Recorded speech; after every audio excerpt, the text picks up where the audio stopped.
Ever get the feeling that, like, game nights are kind of like their own little worlds? Oh, absolutely. Like you walk in and you see the board game set up, maybe some snacks, Mm-hmm.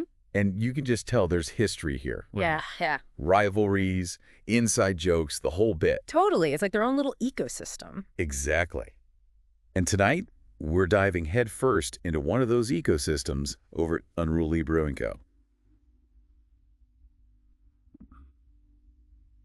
Mug Club Tuesday. You know, they've got those big I've seen them. 20-ounce chalice mugs, right? Yeah, for the, Golden Headlight Ale, the American Brown Ale. oh man, so good. Yeah, dangerous.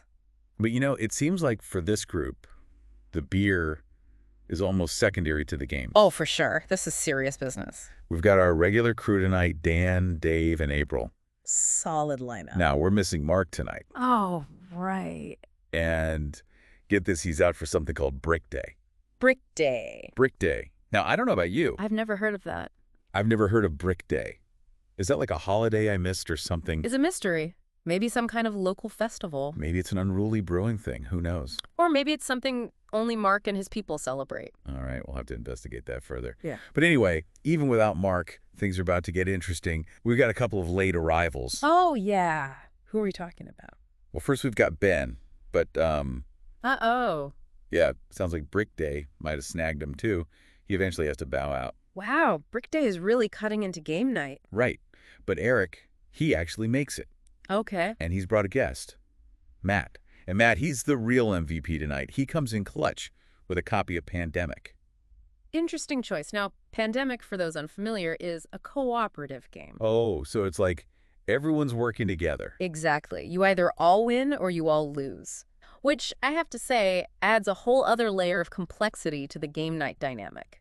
Oh, for sure. Especially when you're playing with a group that clearly has some history with this game.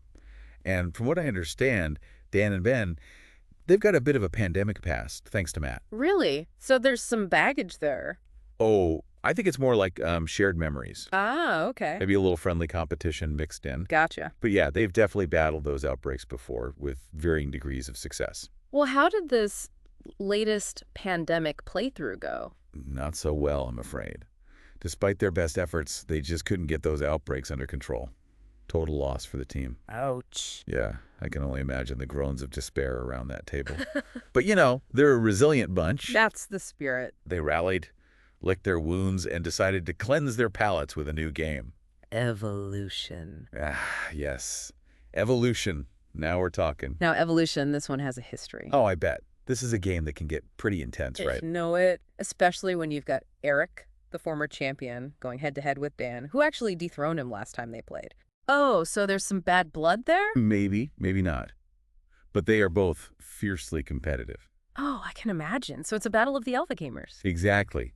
And just to add fuel to the fire, we've got Jeff, a newcomer to the group, trying to find his footing in this whole evolution ecosystem. He actually learns a pretty harsh lesson about natural selection. How so? Well, let's just say that Eric's carnivorous creatures almost made a meal out of some of Jeff's game pieces. Oh, no. Not the game piece. I know, right?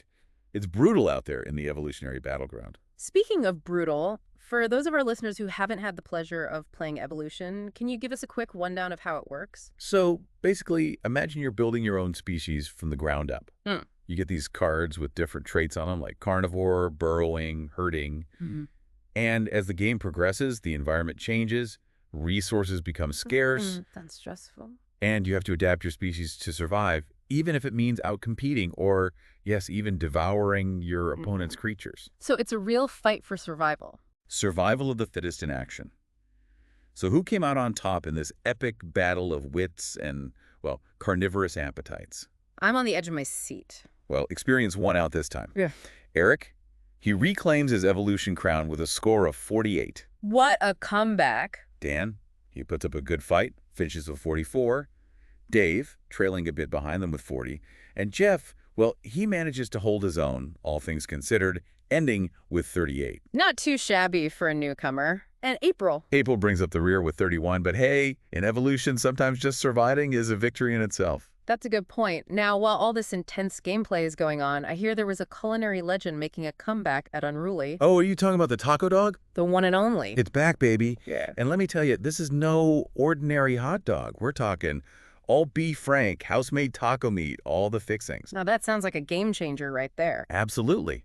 In fact, I have a theory about this taco dog. Oh, I'm intrigued. Remember Matt? The guy who swooped in with pandemic and basically set this whole chain of events in motion. How could I forget? Well, according to our sources, Matt kind of disappears from the narrative around the same time this taco dog reappears on the scene. You don't think?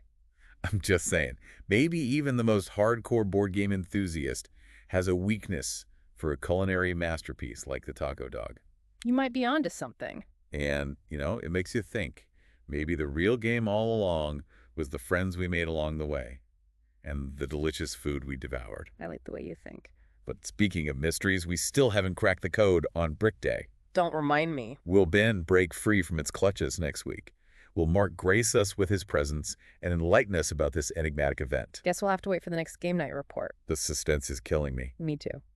But that's all the time we have for today's deep dive. Until next time. We'll see you folks next time, same place, for more tales of triumph, defeat, and of course, delicious distractions from the front lines of game night at Unruly Brewing Co.